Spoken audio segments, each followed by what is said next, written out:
Halo teman-teman, gimana kabarnya kalian hari ini?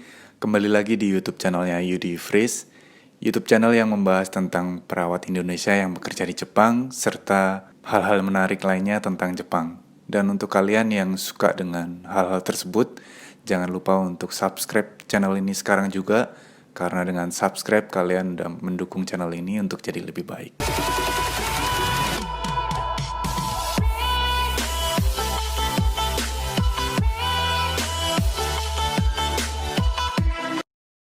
Oke, teman-teman, hari ini aku mau bahas hal yang mungkin teman-teman yang di Jepang pun, perawat-perawat Indonesia yang bekerja di Jepang, juga kurang tahu tentang hal ini. Dan mungkin ini juga akan bermanfaat buat teman-teman yang akan atau ingin bekerja di Jepang sebagai perawat, khususnya untuk perawat medis atau kanggoshi. Nah, kita akan membahas tentang perawat atau kanggoshi tapi nggak kerja di rumah sakit. Nah, teman-teman mungkin kebanyakan dari kalian pasti mikirnya kalau misalkan kerja di Jepang sebagai perawat atau kanggoshi, ya kerjanya pasti di rumah sakit ya. Tapi sebenarnya nggak seperti itu. Kalian bisa juga kerja di klinik atau bekerja di panti jompo. Tunggu dulu, panti jompo. Jangan-jangan nanti jadi perawat lansia. Enggak seperti itu. Jadi kalian tetap jadi perawat medis atau kanggoshi, tapi kerja di panti jompo. Karena apa? Karena di panti jompo itu juga membutuhkan kanggoshi atau perawat. Nah, kebetulan kan aku juga habis lulus dari ujian nasional keperawatan di Jepang, udah jadi kanggoshi, dan kerja di rumah sakit 1 tahun. Akhirnya aku berhenti, dan aku pindah untuk bekerja di panti jompo sebagai kanggoshi. Nah, untuk alasannya kenapa aku pindah, nanti aku kasih tahu.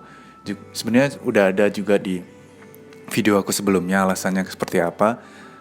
Aku kasih tahu link untuk video alasan aku pindah ke panti jompo di bawah ini ya, di link di deskripsi box. Jadi panti jompo yang mempekerjakan kanggoshi itu ada 2. Yang pertama adalah Tokubetsu Yogo Rojin Homu atau yang biasa disebut dengan Tokuyo. Dan yang kedua adalah Kaigo Rojin Hoken Shisetsu atau yang biasa disebut dengan Roken. Nah, Tokuyo sama Roken itu beda. Apa bedanya? Jadi aku bahas sedikit ya tentang Tokuyo sama Roken. Tokuyo itu tujuannya untuk merawat lansia, dan di situ juga setiap harinya dia beraktivitas di situ sampai dia nanti meninggal. Jadi Tokuyo itu merawat lansianya cukup panjang sampai 10 tahun, 15 tahun, mungkin ada yang 2 tahun udah meninggal, macam-macam. Nah, kalau yang untuk Roken itu tujuannya untuk merawat lansia sampai dia bisa kembali ke kehidupan atau aktivitas sebelumnya. Misalkan dia sebelumnya tinggal di rumah dan dia tiba-tiba jatuh, akhirnya dia patah tulang, akhirnya ke rumah sakit. Di rumah sakit dioperasi dan dia udah bisa sampai naik kursi roda, aktivitasnya udah agak lebih baik, tapi masih perlu rehabilitasi. Dia masuk ke Roken. Nah, setelah ke Roken, dia bisa kembali lagi jalan dan beraktivitas seperti biasanya layaknya dia bisa di rumah. Dia bakal dipulangkan untuk ke rumah. Jadi tujuannya beda. Kalau untuk Tokuyo itu merawat sampai dia menuju ajalnya, sampai meninggal. Tapi kalau untuk Roken, dia akan merawat untuk kembali supaya dia bisa kembali ke tempat tinggal asalnya, kayak gitu. Jadi kalian, teman-teman semuanya yang mungkin saat ini masih bekerja di Jepang juga atau mungkin ingin bekerja di Jepang sebagai perawat tapi kurang tertarik dengan pekerjaan di rumah sakit karena pekerjaan di rumah sakit Jepang itu berat banget dan juga butuh adaptasi yang sangat-sangat susah. Jadi kalian bisa pilih bekerja di klinik atau yang tadi aku bilang bekerja di panti jompo seperti aku. Karena mungkin ada beberapa hal pertimbangan, setiap orang beda-beda, tapi kalau menurut aku pekerjaannya nggak terlalu sesusah waktu kita kerja di perawat di rumah sakit gitu. Terus pasti bakalan ada pertanyaan-pertanyaan dari kalian tentang gimana dong pekerjaannya kalau misalkan di panti jompo, apa sama aja sama yang pekerjaannya di rumah sakit. Nah, ini aku bakal bahas sedikit ya.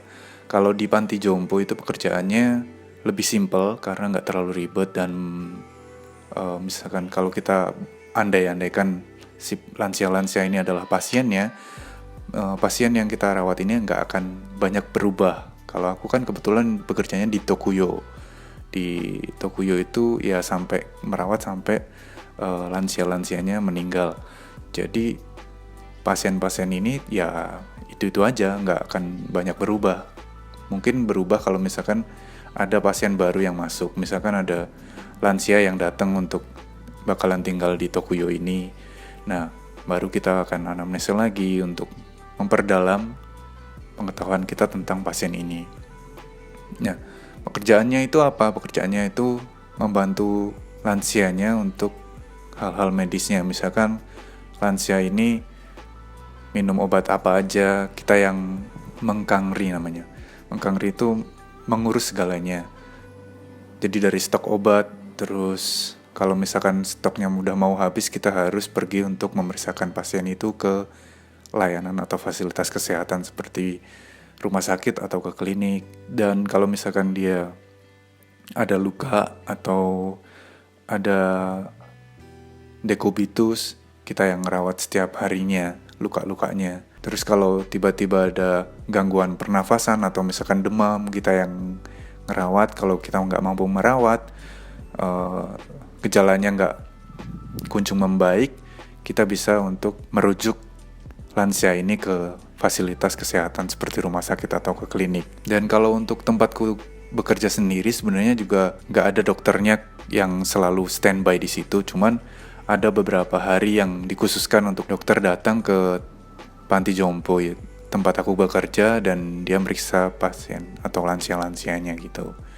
Nanti kalau misalkan ada obat yang diganti, di situ diresepkan, terus kita fax ke apotek dan apotek akan ngirim obat-obat yang diperlukan ke panti jompo dan kita bakal ngeset itu. Jadi kayak gitu ya bayangannya kalau kerja di panti jompo sebagai perawat medis atau kangoshi. Dan ini ada hal yang menarik yang kalian perlu ketahui. Konon katanya perawat medis atau kangoshi yang bekerja di panti jompo gajinya lebih tinggi daripada perawat medis atau kangoshi yang bekerja di rumah sakit. Apakah itu benar? Nanti kita bahas selengkap-lengkapnya di video selanjutnya. Buat teman-teman yang tertarik dan buat teman-teman yang penasaran, tunggu di video berikutnya ya. Oke, untuk kali ini aku mau share yang cukup singkat aja biar teman-teman memahami satu persatu dulu. Nanti aku kasih tema-tema yang berikutnya. Thank you banget udah nonton sampai akhir. Aku harap kalian suka dengan video-video seperti ini dan jangan lupa untuk kasih komentar. Karena komentar kalian bisa bangun channel ini untuk lebih baik lagi. Aku harus gimana dan aku mau bawa konten seperti apa. Kalian yang lihat video-video ini, please kasih komentar untuk video ini. Dan untuk kalian yang suka dengan video seperti ini, jangan lupa like-nya dan share ke teman-teman kalian. Dan jangan lupa subscribe ya. Subscribe channel ini. Dan sampai jumpa di video berikutnya. Bye-bye.